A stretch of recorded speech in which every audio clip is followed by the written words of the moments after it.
Te damos una cordial bienvenida a este espacio tan importante, un espacio de familia, adoración en familia.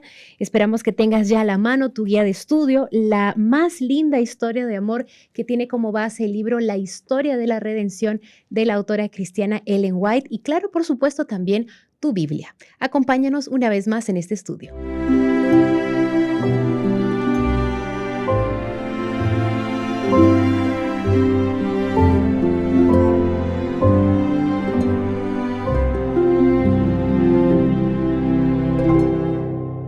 Muy bien, estoy aquí con mis amigos, el pastor Josué y el pastor Elio. Estamos listos para conversar sobre este tema que lleva por título El amor resucitó.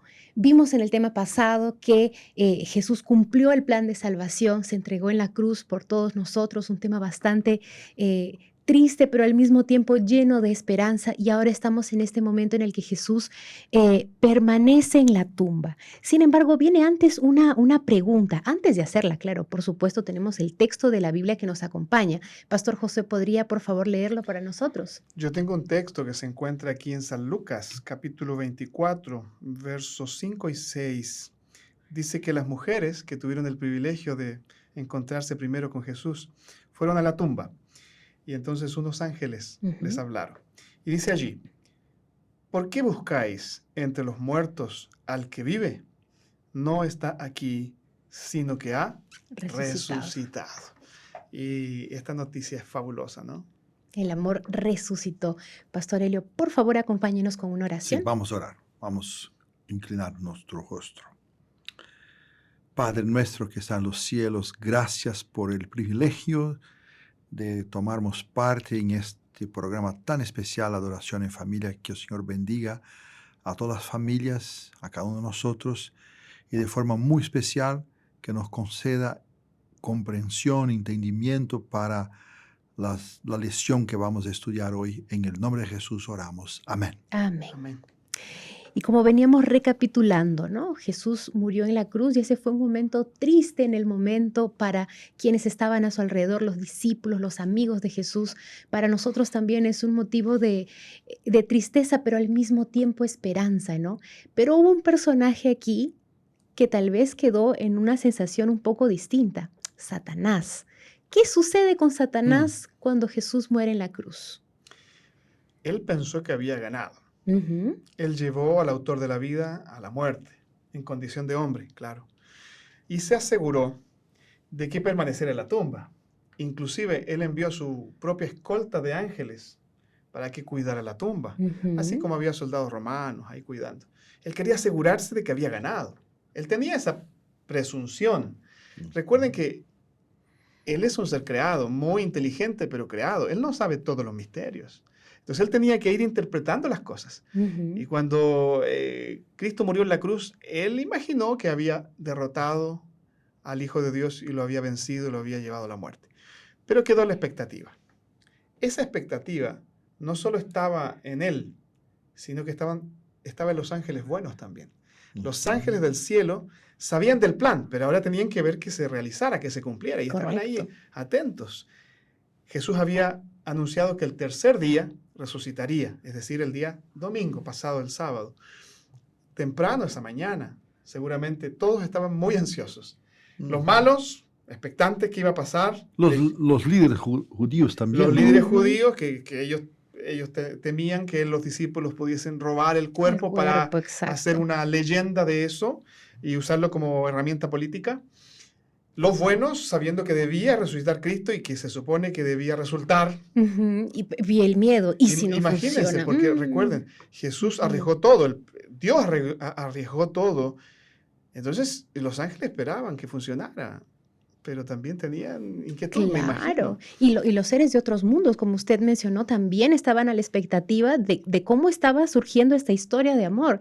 Y ahí hay un versículo, Pastor Elio, que el pastor Josué leyó sobre un grupo de personajes ahí que estaban esperando y que recibieron un mensaje de los ángeles. Silvia, es interesante que ellos no estaban esperando.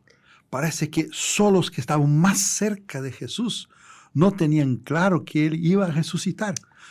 Todo este contexto. Jesús les había dicho. Sí. Le había No dicho, por tenían la supuesto, total mas no certeza. tenían comprensión, no tenían claro esto. Estaban muy aburridos, muy tristes.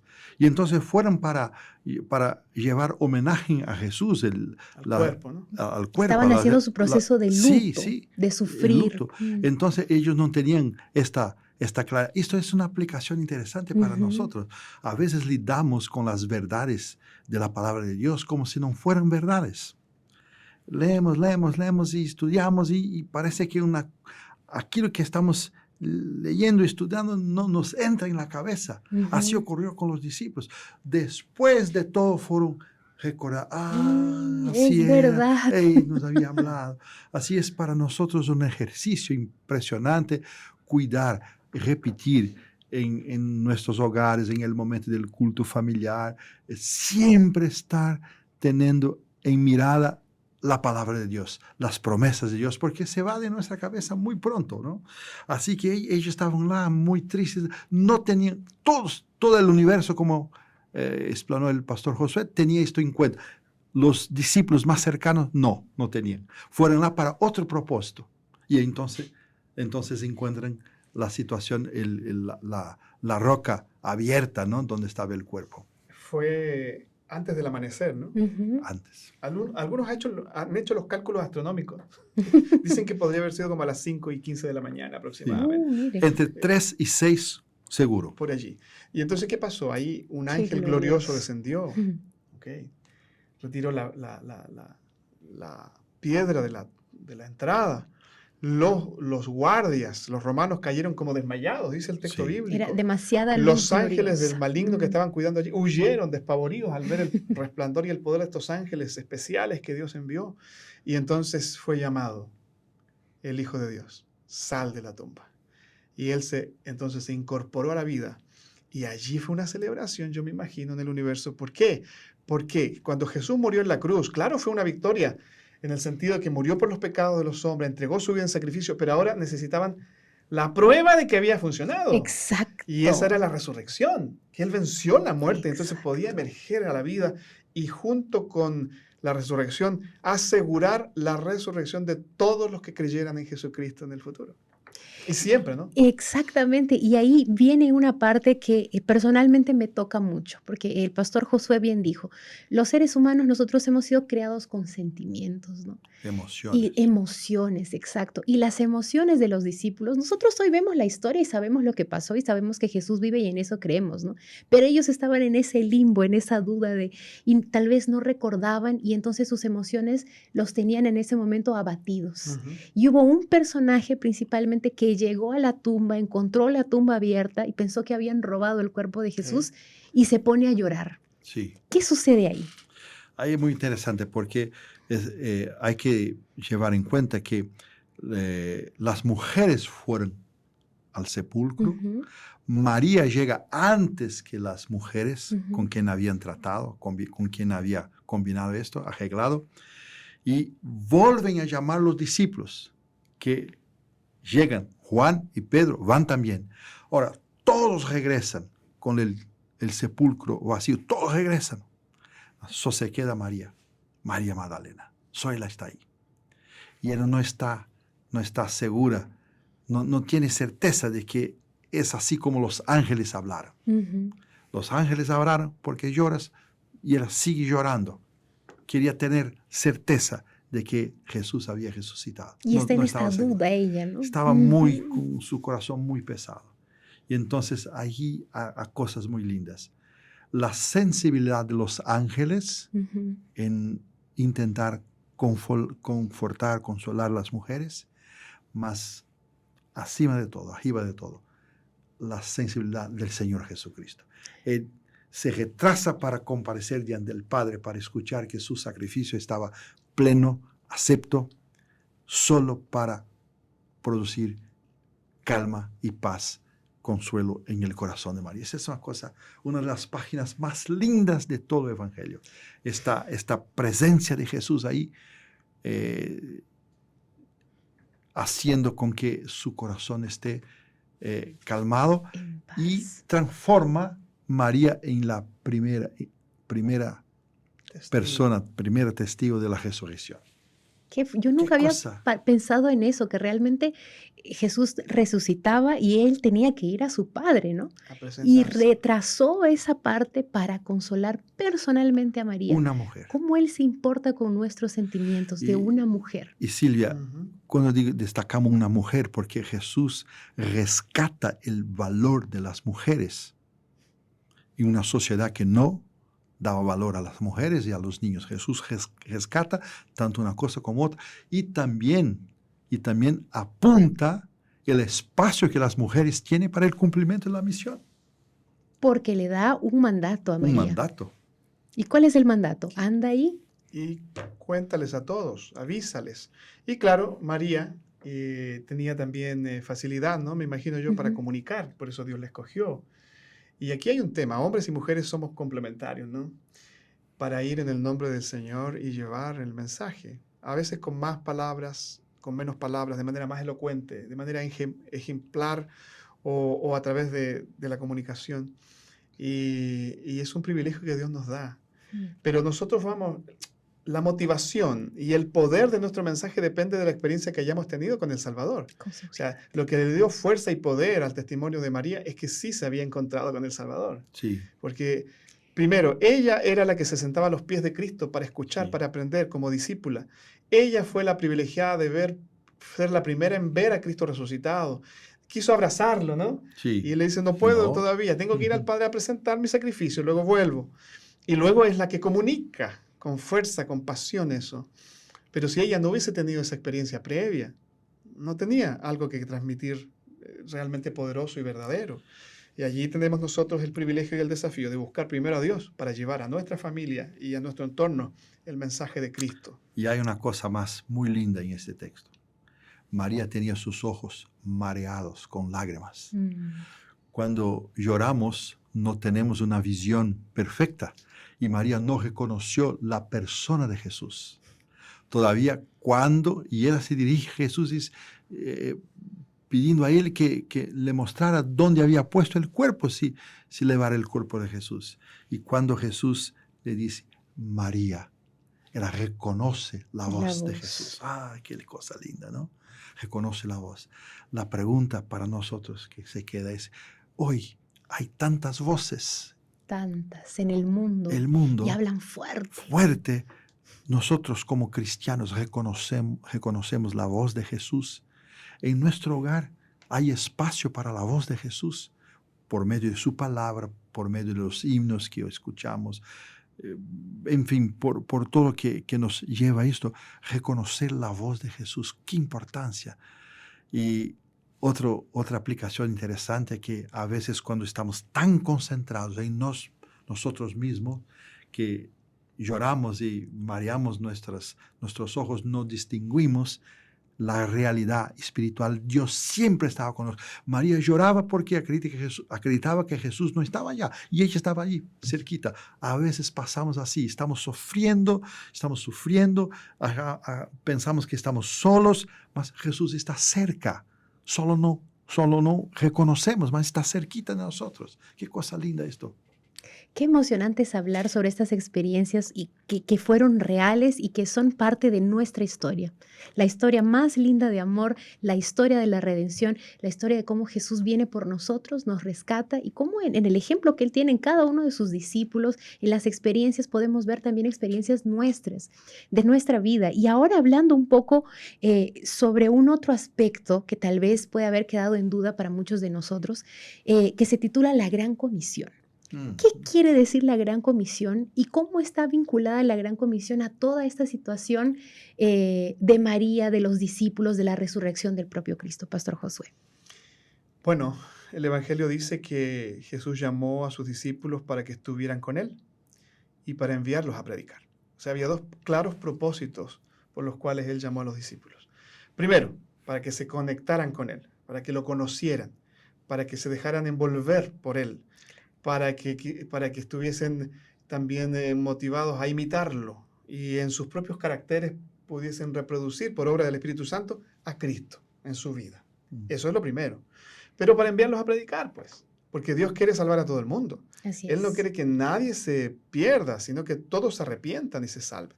Entonces el propósito, lo que hace latir el corazón de Dios, es rescatar a las personas. Entonces él a través de su obra en Cristo Jesús, su nacimiento milagroso, su vida ejemplar, su sufrimiento, su muerte y resurrección, Él lo que está primero es ejecutando el plan de salvación, pero también la gente tiene que saber que existe ese plan de salvación para que puedan aplicar fe en Cristo y en lo que Cristo hizo, en los méritos de su muerte y en la victoria de su resurrección.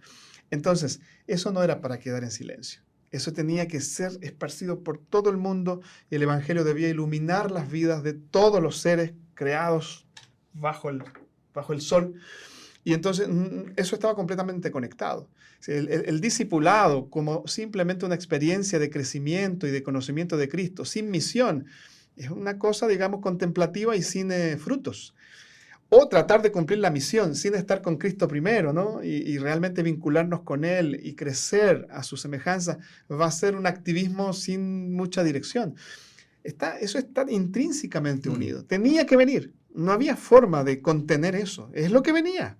Y era predicar y era esparcir ese evangelio por todas partes, para que muchos más pudiesen ser alcanzados por la salvación alcanzada o conseguida por Cristo. Y hay una cosa muy preciosa ahí, porque un testigo es la persona que vio, que escuchó, que testimonió algo, que estuvo allí presente, ¿no?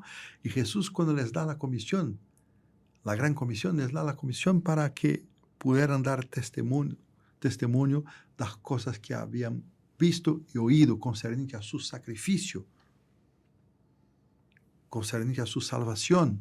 Entonces, ese es un punto muy interesante. Nosotros necesitamos, como enfatizó el pastor Josué, estar con nuestro corazón lleno del amor de Dios, de la salvación, para podermos también dar testimonio. No podemos dar testimonio de algo que no está. Conocemos. Solo lo haremos de forma intelectual, mas no viene del corazón.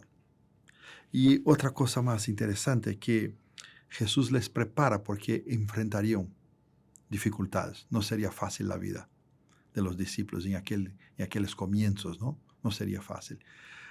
A veces me preocupa mucho que hoy en el ministerio, en la iglesia, no conocemos el significado de la palabra sacrificio. No sabemos más lo que es esto. Sacrificarnos. La iglesia nos regala con tantas cosas, como pastores, como miembros. Y Dios nos pide sacrificio, sí. Hay que pensar esto. Tenemos que nos sacrificar por ese mensaje. ¿Cuántos de nosotros estamos dispuestos? ¿Cuánto preparamos nuestra familia para sacrificarse por la predicación del Evangelio?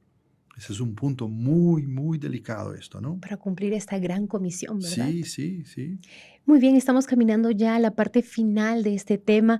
El amor resucitó, porque el amor resucitó, realmente no permaneció en la tumba, y esa es una esperanza para nosotros el día de hoy. ¿Cuáles serían sus palabras finales, Pastor Josué y luego Pastor Elio, en este momento ya de casi conclusión de este tema tan importante, el tema número 5? Yo quiero aferrarme a la promesa hecha por Jesús allí en Mateo capítulo 28, cuando Él envió a todos a predicar, ¿no? Ir y hacer discípulos en todas las naciones.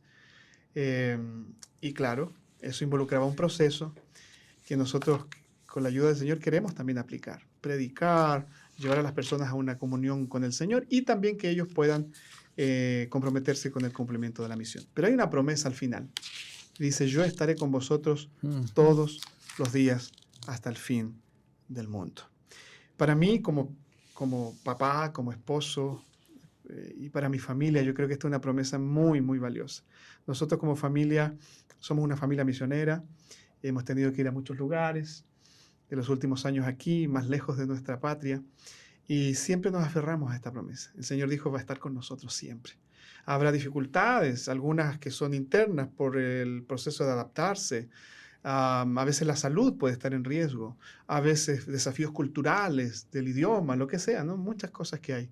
Y también los propios riesgos que pasamos porque el enemigo nos ve como blancos, a todos los que nos dedicamos a servir al Señor. Y no estoy hablando solo de los misioneros de tiempo completo. a ustedes que están en la iglesia, que son misioneros, fueron llamados para la misión. Tenemos la misma promesa. Dios estará con ustedes. Primeramente, en la labor de discipular a nuestros hijos, que queremos que ellos vayan al cielo con nosotros. Y segundo, llevar a otras familias. Qué lindo es cuando las familias trabajan por la salvación de otras familias. Y el Señor dice, vamos adelante, yo estaré contigo. Yo no te voy a dejar. Todo lo que hagan por las otras familias, yo lo voy a bendecir, lo voy a prosperar, porque quiero llevar a esas familias también al cielo. Me aferro con fuerza a esa promesa y animo a las familias que están siguiendo esta programación a abrazarse también de esta promesa maravillosa. 3 puntos, Silvia y Pastor Josué, que me encantan. Cuando Jesús se separa de ellos, de los discípulos, y se va al cielo en la ascensión, ellos promete 2 cosas, 3 cosas. Preparar mansiones, volver y enviar el Espíritu Santo. Estas 3 promesas son muy caras, muy fuertes para nosotros. Jesús también fue para preparar mansiones para nosotros.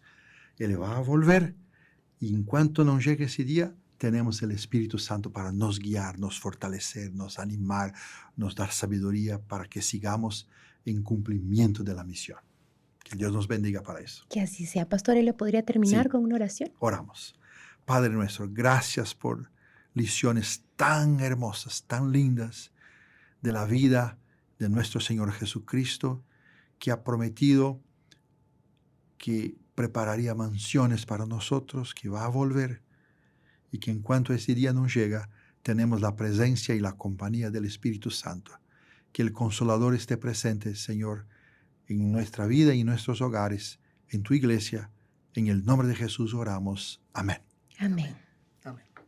Esperamos que este programa haya sido de bendición para tu familia, así como lo fue para las nuestras, y nos encontramos el día de mañana.